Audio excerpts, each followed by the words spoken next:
전남 동부권에서 전해드립니다. 오래된 그물이나 통발 등 바다에 버려지는 어구는 해양오염의 주범일 뿐만 아니라 선박 안전사고의 원인이 되기도 합니다.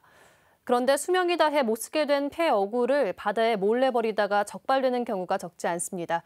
보도에 손준수 기자입니다.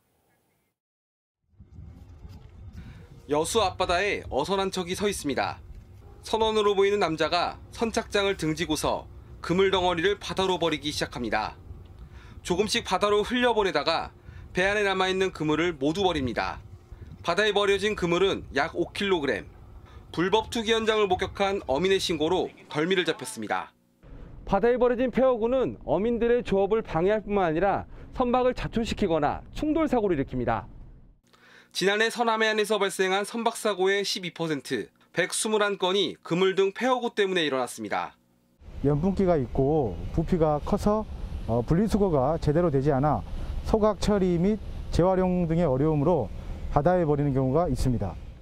한국수산자원공단 조사 결과 해마다 바다에 버려지는 어구는 4만 4천여 톤, 수거량은 4분의 1에도 미치지 못하고 있습니다.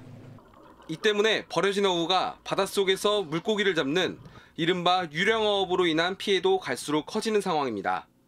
어민들은 폐어구 처리를 위한 집화장 확대 등 현실적인 대안 마련을 촉구하고 있습니다.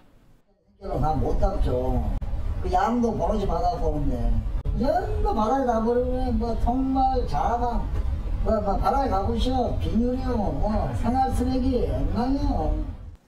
해양오염 방지를 위한 실질적인 대책 마련이 시급한 가운데 폐어구 처리 지원 방안이 담긴 수산업법 개정안이 최근 국회에 발의돼 논의 중입니다. KBS 뉴스 손준수입니다.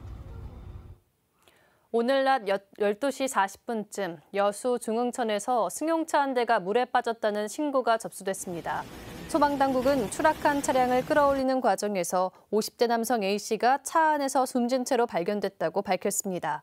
경찰과 소방당국은 남성의 신원과 정확한 사고 경위를 조사하고 있습니다. 제14호 태풍 찬투 북상에 대비한 항포구 침수 예방 활동이 강화됩니다. 여수해양경찰서는 태풍 찬투가 이번 주 금요일과 토요일 전남 남해상을 지날 것으로 예상돼 여수 지역 주요 항포구의 정박 선박을 피항 조치하는 등 사고 예방에 나선다고 밝혔습니다. 해경은 또 선박 피항 현황을 실시간으로 파악하기 위해 취약 지역 순찰 활동을 강화할 방침입니다. 지금까지 순천에서 전해드렸습니다.